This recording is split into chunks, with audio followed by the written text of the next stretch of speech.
यहाँ पे कोई इंडिया प्राइड डिबेटर आए हैं। हाँ जी, इंडिया प्राइड डिबेटर, बताएं क्या कहना चाहते हैं। आपने गार्गी मैत्रेयी का नाम तो सुना ही होगा ना? हाँ जी, नाम सुना है। बहुत ज्ञानी विदुषी थी, तो वो तो वेद काल की थी ज्ञान ना, वैदिक काल की।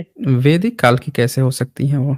ब्राह्मण का अपना कोई आज तक सबूत ही नहीं मिला उसके किसी प्रणाली का, जीवन प्रणाली का, तो हम लोग कैसे मान सकते हैं? वेदों में दिया है। वेदों में वेद कब लिखा गए हैं, बता दीजिए आप ही। वेद का एविडेंस जो है कब का है? 15वीं सदी में आप लिखेंगे, अंग्रेजों के समय में लिखेंगे, उसमें आप किसी का नाम ही लिख दीजिए, उसमें तो बुघ्न नाम भी है, बुध नाम भी है, स्तूप नाम भी है।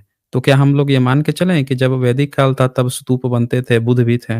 बोलिए। देखो, उसमें स्तूप नाम है, और जो हैं? प्राकृत भाषा में थूप बोला जाता है, थूप, टीएचयूपी, हाँ, और इसमें तो स्तूप लिखा है, संस्कृत दोनों अलग अलग हो। में जब नहीं, यही तो चक्कर है ना, आपको यही तो नहीं पता है। सारे जितने अभिलेख मिले हैं उसमें तो चंद्रगुप्त थोड़े लिखा है, विक्रमादित्य थोड़े लिखा है। लेकिन जब आप उसका अनुवाद करते हैं तो आप उसको क्या लिखते हैं? चंद्रगुप्त लिख देते हैं, चंद्रगुप्त को, विक्रमादित्य को विक्रमादित्य लिख देते हैं, सतवाहन को तो आपने शालिवाहन लिख दिया। तो इससे तो ये पता चलता है ना कि आपने अपनी चीजें बहुत बाद में लिखी हैं। थूप जो शब्द है, थूप को स्तूप लिखते हैं, आज हिंदी में सब लोग स्तूप ही लिखते हैं, थूप कौन लिखता है? पाली भाषा आपने गायब कर दी। तो आपके कोई सबूत मिला है कि आपके यहाँ कोई मैत्री और गार्गी नाम की थी? बता दीजिए। संस्कृत भाषा गायब नहीं हुई, और प्राकृत कैसे गायब हुई बताइए। तो यही तो मैं बोल रहा हूँ कि संस्कृत नहीं गायब हुई तो प्राकृत कैसे गायब हो गई? भारत से जितने बुद्धिस्ट लोग थे, जितने अभिलेख थे, आपने तो क्लेम कर दिया कि जितने बुद्धिस्ट विद्वान थे सब ब्राह्मण थे। ये तो आपका क्लेम है। तो आपके सारे बुद्धिस्ट जो लोग थे, आपके जितने ब्राह्मण जो लोग थे, जो आपने क्लेम कर रखा है कि बुद्धिस्ट बन बन के उनकी किताबें लिख रहे थे, उन्हीं की सारी चीजें कैसे गायब हो गई? और वो जाके बुद्धिस्ट में जाके किताब लिख रहे थे और आपने कभी किताब ही नहीं लिखी अपनी, वेद वेद उपनिषद उपनिषद। दूसरे धर्म में जाके आप देखो किताब लिख रहे थे और आप ही के अपने धर्म में कोई चीज नहीं लिख रहे थे। तो ये आपने पता देखो नहीं कौन सी इतिहास लिखा है, ये तो आप ही बता सकते हैं। बताइए भाई, कौन सा इतिहास लिखा है आपने? आपका कोई सबूत मिला है भारत आपके में किसी धर्म ग्रंथ का? अगर आप थे तो बोलिए। भारत में कोई भी ब्राह्मण बुद्ध है आप? प्राकृत नहीं जानता था, वो तो अंग्रेजों ने खोदी, इसलिए तुमको पता चला। तू तड़ा करोगे ना बेटा, 2 मिनट नहीं टिक पाओगे। तुमको पता था? तुम्हारी मनुस्मृति में क्या लिखा है औरतों के बारे में, कभी पढ़े हो? इंडिया प्राइड, बेटा एक चीज बता दूं मैं, पाली पाकित जो है ना, उसी को अंग्रेज पढ़ दिए, तब जाके पिताजी बनाए घूम रहे हो। तब पता चला इनको चाणक्य का पता था। चाणक्य तो तुरंत पैदा कर लिए जैसे ही मौर्यंस का अभिलेख पढ़ा गया। तो इनको पता था चाणक्य के बारे में? क्यों इंडियन प्राइड? ये चाणक्य कब पैदा चा- हुआ? चाणक्य की पुस्तकें मिली है, कहाँ अर्थशास्त्र मिली है, बता दो हमें, कब कब मिली की है, कहाँ डेटिंग है? मिली है? की, तो हजारों हम्म सालों से, लेकिन तो लिखी है तो कहाँ मिली है, ये तो पूछ अरे, रहा हूँ। हजारों सालों से कितना साल पुराना, कौन से लिपि में लिखा था? चाणक्य कौन सी लिपि में लिखता था वैसे? संस्कृत, संस्कृत में लिपि कौन सी प्रयोग करता था? देवनागरी। देवनागरी लिपि। बताइए, ये लीजिए, ये सम्राट अशोक से भी पहले ही देवनागरी में लिखवा रहे थे। कितनी पुरानी है देवनागरी लिपि? देखो, लगभग देवनागरी लिपि कितनी कुछ पुरानी है? अगर चाणक्य लिख रहा था देवनागरी में, तो जीसस देवनागरी के लिपि कितनी 1500 पुरानी साल है? पहले, जीसस के हैं? 1500 साल पहले, जीसस जीसस से के 1500 1500 साल साल पहले पहले। हाँ, उस समय चाणक्य हाँ, था।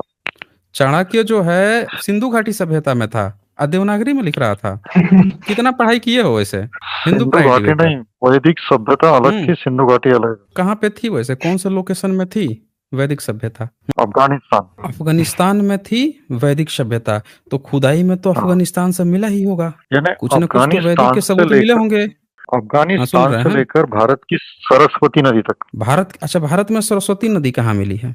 जो मैप पे है ही पूरा नहीं। पूरा पैलियो हैं? चैनल मिला है सरस्वती का। अरे हमें कहानी मत सुनाए कि कौन सा चैनल मिला है। मैं पूछ रहा हूँ कि भारत में सरस्वती नदी मिली कहाँ है? डॉक्टर नीलेश ओक का पुस्तक अरे पढ़ो वो आप। दो, दो, वो गपोड़ी के यहाँ पे एग्जाम्पल मत दीजिए। ऐसे ऐसे लोग जो गपोड़े हैं ना, इन गपोड़ियों को, व्हाट्सएप गपोड़ियों को एक बार यहाँ बुला के ले आए, ये सारा इनका गपोड़पन यहीं पे उतार दूंगा मैं, बता रहा हूँ। ये जो गपोड़े बैठे हुए हैं कि ये सरस्वती नमी ये मिल गई, वो मिल गई, आके तो बताए ना। लगाए तो थे मिश्रा जो एएसआई के थे, उनके उसमें खुदाई चली थी, हरियाणा में तय किया था सारे ब्राह्मणों ने मिलकर कि यहाँ पे सरस्वती नदी बहती थी हरियाणा से। और आदि बद्री क्षेत्र जो है पूरा 3 जगह चिन्हित किया गया।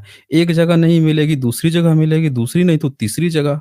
सारे धर्म ग्रंथ वेद पुराण बैठ के, सारे शंकराचार्य बैठ के तय किए कि यहाँ से यहाँ तक हमारी सरस्वती नदी थी। और पूरा सारा एएसआई को बैठा दिया गया, भैया यहाँ पे खुदाई करवाओ। 3 साइड चूज करके खुदाई शुरू हुई, और जब खुदाई शुरू हुई तो जब 1 दिन चला, 2 दिन, 3 दिन, 5 दिन चला, उसके बाद से तो होश फाख्ता हो गए जैसे जैसे खुदाई आगे बढ़ा। सबूत मिला, वहां का जो मिश्रा अध्यक्ष थे वो क्या कह रहे हैं कि यहाँ से तो बुद्धा के वो स्तूप मिल रहे हैं, बुद्धिस्ट कलाकृतियां मिल रही हैं। तो पूछा गया एक जगह से, नहीं नहीं, तीनों के तीनों जगह से रातों रात बंद करके ऐसे भागे जैसे कि जो गधे के सर पे जो सिंह गायब होता है वैसे ही भागा गया वहां से। ये इनकी सरस्वती नदी की कहानी है, वो पढ़ा हुआ है। डॉक्टर राजेंद्र प्रसाद सिंह ने उसको अपनी किताब में दर्ज किया हुआ है। जो बुद्धा पे उन्होंने किताब लिखा है, बुद्ध की खोज, उसमें पूरा दर्ज किया, स्टेटमेंट दिखाया है कि जो मिश्रा थे ईसाई के, उन्होंने ये स्टेटमेंट दिया और ये चीज बताया कि ये चीज इसमें लिखी हुई है। तो हमें कहानी मत समझिए सरस्वती का। खुदाई पर वहां से बुद्ध के निकले तीनों के तीनों साइड पर, जिसको आप सरस्वती बता रहे हो। ये सरस्वती वैसे नाम कैसे पता चल गया आपको? नाम कैसे पता चला बोलिए, सरस्वती? अभी भी मोदी गवर्नमेंट ने एनालिसिस रिसर्च किया है, और इसीलिए देखें, आप जो डेटा दे रहे हैं ना, आप डेटा दीजिए, विश्वसनीय सूत्रों पे दीजिए। कौन से डेटा पे आया है, गवर्नमेंट क्या किया है क्या नहीं किया है, उसके लिए भी कोई ना कोई एजेंसी होगी ना जिसने ये डेटा पब्लिश की होगी। तो आप जो है ऑथेंटिक बताइए। खाली कह देना, किसी गवर्नमेंट का नाम लेना या किसी का नाम ले लेना, ये सबूत नहीं होता। किसने पब्लिश किया है उस डेटा को, आर्कियोलॉजी करेगा ना, आर्कियोलॉजी का काम है ना ये। तो आर्कियोलॉजी ने अगर ये पब्लिश किया है आपको सरस्वती का, तो हमें बता दीजिए कहाँ पे सरस्वती का, कौन सा सबूत, कैसे उसको नाम पता चला, उस जगह का नाम सरस्वती है, यही हमें बता दीजिए। कोई भी नदी है उसको आप सरस्वती ही कहना चाहते हैं। अच्छा, भारत में सरयू नदी कहाँ है, जरा हमें ये बता दीजिए तो। नदी अयोध्या में। कैसे है? अयोध्या से पहले और अयोध्या से बाद कौन सी नदी बहती है? घाघरा। घाघरा चलती है।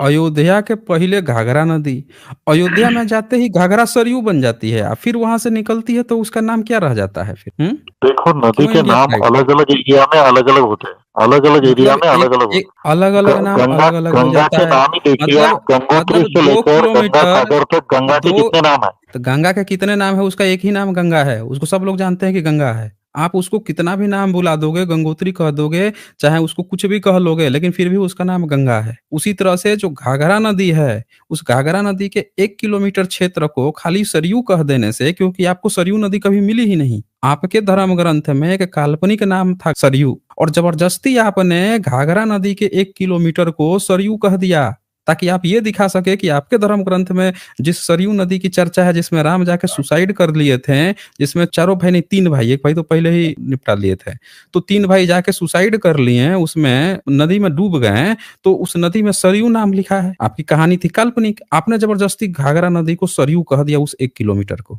ये आपकी असल कहानी है। इसी तरह से सरस्वती नदी का, कौन सी नदी को इसे सरस्वती नदी कहते हैं, वो भी जरा बता दीजिए हमें। टॉलीवुड चैनल अभी देख लो आप इंटरनेट में, डॉक्टर नीलेश ओक। अरे ये हमें व्हाट्सएप यूनिवर्सिटी वाले मत कहानी बताएं। प्रूफ नहीं दे रहे हैं, कोई एविडेंस नहीं दे रहे हैं। इनके पास कोई भी एविडेंस नहीं है, ये सिर्फ क्लेम कर रहे हैं। वो देख लो, अरे भाई ऐसे व्हाट्सएप यूनिवर्सिटी पढ़ के देख के, यहाँ पे मैंने एविडेंस दे के पोल खोल रखी है, जाके आप देखे ना साइंस जर्नी पे, वहां पे मैंने उठा के पूरा पोल खोल रखा है आपके इस क्लेम का। वो जो दावा किया है, जिस ओक का आप बोल रहे थे, वो ओक को कैसे पता चल गया, जरा यही बता दीजिए हमें, कैसे पता चला? ये उस पर डिस्कशन कर लेते हैं, बताइए। नासा का सॉफ्टवेयर यूज किया, नासा का।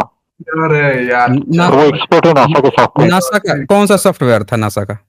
इनका आर्कियोलॉजिकल एविडेंस कुछ नहीं है, इनका ये सॉफ्टवेयर बता रहा है कि इनका कल्चर था, अच्छा नहीं, इनका आगे जाके इनका सॉफ्टवेयर भी गलत है। नहीं, इनका सॉफ्टवेयर भी तो गलत है ना। इनका जो सॉफ्टवेयर है वो सॉफ्टवेयर भी गलत है। उस सॉफ्टवेयर ने कभी वो बताया ही नहीं। इनका कहानी क्या है मैं बताता हूँ ना, इनका कहानी क्या है। इनकी उसका भी मैंने पोल खोल रखा है ना, इनके सॉफ्टवेयर की भी कहानी का पोल खोल रखा है। इन्होंने देखा नहीं है ना, कभी देखा नहीं है, इसीलिए ये इनका जो क्लेम है वो को यही काम बचा है, स्पेस एक्सप्लोरेशन को छोड़ करके इनका राम से अपना काम छोड़ दिया है। इन लोगों के लिए सॉफ्टवेयर बनाता है कि लो भैया इससे तुम्हारा भगवान प्रूफ हो जाएंगे, तुम्हारा ये प्रूफ हो जाएंगे। ये सुनिए, भगवान राम की जन्म तारीख है 10 जनवरी 5114 बीसी। श्री राम चैत्र महीने के 9th तिथि पर पैदा हुए थे। वो भी दिन के वक्त, और उस वक्त अलग अलग प्लैनेट्स, स्टार्स और कॉन्स्टेलेशंस की क्या पोजीशंस थी, ये महर्षि वाल्मीकि ने रामायण के पहले कांड कांड के 18th चैप्टर में मेंशन की। ये है इसका मेन क्लेम, जिसको मैं पूरी तरह से डिबंक करने वाला हूँ। दरअसल ये जिस प्लेनेटेरियम सॉफ्टवेयर की बात कर रहा है उसमें एक बहुत बड़ा लूप होल है, उसके बारे में ये लोग चर्चा नहीं करते हैं, लेकिन मैं आपको बताऊंगा कि उसमें क्या लूप होल है। इसने जन्म तिथि बताई 10 जनवरी 5114 BC, लेकिन वाल्मीकि रामायण अगर आप पढ़ें तो उसमें साफ साफ लिखा हुआ है चैत्य शुक्ल। वहां पे चैत्य और शुक्ल की बात आ रही है, और आप जानते हैं कि जो चैत्य शब्द है वो शक संवत का चैत्य महीना है, और शक संवत आया है 78 AD से, जो बौद्ध सम्राट कनिष्क के द्वारा इंट्रोड्यूस किया गया था। यानी कि ये किताब शक संवत आने के बाद ही लिखी गई है। बाद में विक्रम संवत 9वीं और 10वीं सदी के बाद इसी शक संवत से कॉपी करके बनाया गया। हालांकि उसकी कैलकुलेशन ईसा से भी 58 ईयर्स पहले से होती है, लेकिन जो एविडेंस है वो साफ साफ ये बताते हैं कि वो 9 से 10 सेंचुरी के बाद ही बनाया गया। आप लोग डिटेल से वीडियो 148, 149 साइंस जर्नी पर देख सकते हैं, उसमें पूरा कैलेंडर का इतिहास आपको समझ में आ जाएगा। अब नेक्स्ट पॉइंट इसका देखिए, ये जो प्लेनेटेरियम सॉफ्टवेयर की बात हो रही थी, एक वेबसाइट है vedicm.com, इसने दावा किया है। अब उसने क्या दावा किया है वो मैं पढ़ के ही आपको सुना देता हूँ। जिस प्लेनेटेरियम गोल्ड सॉफ्टवेयर का प्रयोग किया गया है वह वास्तव में ईसा पूर्व 3000 से पहले का सही ग्रह गणित करने में सक्षम नहीं है। वस्तुतः 2013 ईस्वी, ये देखिए क्या लिख रहा है, वस्तुतः 2013 ईस्वी से पहले का ग्रह गणित करने हेतु यह सॉफ्टवेयर सक्षम ही नहीं है। इस गणना द्वारा प्राप्त ग्रह स्थिति में शनि वृश्चिक में था, उच्च तुला में नहीं था, चंद्रमा पुनर्वसु नक्षत्र में न होकर पुष्य के द्वितीय चरण में ही था, तथा तिथि भी अष्टमी थी। अब देखिए इतना बड़ा लूप होल है कि तिथि भी अष्टमी आ रही है, और जो पांचों ग्रह उच्च स्थिति में होने चाहिए थे उसमें से एक उच्च स्थिति में भी नहीं है, नक्षत्र भी चेंज है। इसी में आगे लिखा हुआ है कि बाद में अन्य विशेषज्ञ द्वारा इजप्लिड 431 सॉफ्टवेयर द्वारा की गई सही गणना में तिथि तो 9वीं हो जाती है। देखिए अब तिथि अष्टमी से 9वीं कर दी गई एक दूसरे सॉफ्टवेयर के द्वारा, परंतु शनि वृश्चिक में ही आता है, यानी जो शनि ग्रह है वो अभी भी उच्च पे नहीं है, तथा चंद्रमा पुष्य के चतुर्थ चरण में है, यानी चंद्रमा की भी स्थिति गड़बड़ है। अतः 10 जनवरी 5114 ईसा पूर्व की तिथि वस्तुतः श्री राम के जन्म तिथि सिद्ध नहीं हो पाती है। अब देखिए ये वैदिक एम वाले खुद कह रहे हैं कि प्लेनेटेरियम जो सॉफ्टवेयर है वो गलत डेटा दे रहा है, मिसलीडिंग है, उसमें बहुत बड़ा लूप होल है। अब तो भाई आपका ये इतिहास था, आपने जिस सॉफ्टवेयर का आप लोग जो इस्तेमाल करना बताते हो कि ये बता दिया वो बता दिया, ग्रह नक्षत्र देख के बता दिया, सारे के सारे बकवास है। पहली बात की जो ग्रह नक्षत्र की गणना हुई है वो तो वराह मिहिर 5वीं-6वीं सदी के बाद से शुरू हुई है। कैलेंडर आया है 78 AD में बौद्धों का, इस्तेमाल किया है बौद्ध कैलेंडर। ग्रह नक्षत्र 5वीं-6वीं सदी के बाद का आप इस्तेमाल कर रहे हो और बता रहे हो कि ये 5 लाख इतना। अरे भैया अगर आज से मान लेते हैं 1000 साल पहले ही किसी ने अगर लिख दिया ग्रह नक्षत्र अपने कल्पना से, वो किसी का कैसे हो जाएगा डेट ऑफ बर्थ? ग्रह नक्षत्र तब जेन्युइन होता है जब वो 5 लाख साल 10 लाख साल या जिस समय आप बता रहे हो उसी समय का व्यक्ति उस समय का देख के उसी समय लिखा हुआ हो। किसी पत्थर पे लिख दिया होता, आर्कियोलॉजी पे एज इट इज वही मिल जाता। अभी कागज पे जब हम रामायण खोल के दिखाएंगे तो ये तुरंत ही पतली गली ढूंढ के भागेगा, मिलावट है मिलावट है मिलावट है। ये वाला पॉइंट को कितना असली मान रहा है कि ये एकदम असली है असली है असली है। मतलब जहां फंसते हैं वो तुरंत मिलावट हो जाता है, लेकिन ई वाला मिलावट नहीं है, जो साफ साफ पता चल रहा है कि ये चीज ही तब लिखी गई है जब बुद्धा के बाद में तो बुद्ध को गाली दिया ही दिया, शकों का वर्णन आ जाता है, वो भी कैलेंडर तक बुद्धिस्ट कैलेंडर शक संवत इस्तेमाल किया, इससे ही पकड़ में आ जा रही है। ये बोल रहे हैं कि उसको देख के जो है ओक जो है जोक कर दिया है इनका। ये तो इनके विद्वान है, विद्वानों की इनकी क्वालिटी देख लीजिए है। ये वो जमाना नहीं रह गया बाबा आदम का जब लोग अशिक्षित थे, कुछ भी गपोड़ के एक तरफा जो है अपना कथा वाच के निकल लेते थे, बाकी लोग ताली पीटते थे। ये वो जमाना नहीं है। बोले मिस्टर इंडियन प्राइड, बोलिए क्या बोलना है आपको? मिलावट है ही। लीजिए कुत्ता भी भौंकने लगा, अभी लगता है ये पतली गली खोज रहे हैं, भाग निकलेंगे अब ये ना टिकने वाले। हाँ भाई इंडियन प्राइड आवाज आ रही है? कोमा में चले गए? हेलो, देखिए भाग लिए ये, इनको कुछ भी बोलने की जरूरत नहीं पड़ी, कोमा में गए, सबूत लगता है पचा नहीं पाए। तू तड़ाक तू उभरेंगे। वो तर्क है नहीं ना, बहुत ज्यादा अभाव स्टडी का। मतलब इनका मनुस्मृति का चैप्टर, हाँ हाँ बोलिए बोलिए मनुस्मृति। मैं कह रहा था इनका मनुस्मृति का चैप्टर 4 का ये श्लोक संख्या 205 कहता है कि जिस यज्ञ में वैदिक ब्राह्मण का अभाव हो, जो यज्ञ बहुतों का यज्ञ कराने वाले के द्वारा किया गया, जिस यज्ञ में स्त्री या नपुंसक ने हवन किया हो, उस यज्ञ में ब्राह्मण कदापि भोजन न करे। 206 कहता है इस प्रकार बहुतों का यज्ञ करने वाले स्त्रियां आदि जिस यज्ञ में होम करते हैं वह साधुओं का अमंगलकारी तथा देवताओं के प्रतिकूल होता है। अब ये बताइए ये कैसे, मतलब इनकी ये कौन सी गार्गी और कौन सी मैत्री वैदिक ये वेदों के मंत्र या ऋचाएं लिख रही हूँ? ये बिल्कुल बकवास है, ये एकदम बकवास है। ये सारी जितनी महिलाओं का ये नाम लेते हैं ये सब की सब बुद्धिस्ट महिलाएं हैं। बिल्कुल सर, ये बुद्धिस्ट महिलाओं का नाम लेते हैं। ये मैं अभी जो दिखा रहा था ना उसमें नाम आया है ना, उसी नाम को ये पढ़ के आया था। ये मैं दिखा रहा हूँ, ये मैत्री वैत्री ये सारा नाम बुद्धिस्ट नाम है। बुद्धिस्ट महिलाओं का नाम लेके और इनको ही ये लोग बताने का प्रयास किए हैं। जैसे ये देखिए ये नाम है यहाँ पे, तो यहाँ पे आया है उधर मुक्त गाथा 11 गुप्ता और शुभ गृह कार्यों गृहस्थ जीवन के दोषों को देखकर भिक्षुनी बनी। कुछ ऐसी महिलाएं थी जो ज्ञान प्राप्ति की ललक से भिक्षुनी बनी, यथा मुक्ता और पूर्णा, इनके अतिरिक्त धम्मा, चित्रा, मैत्रिका, शोभा।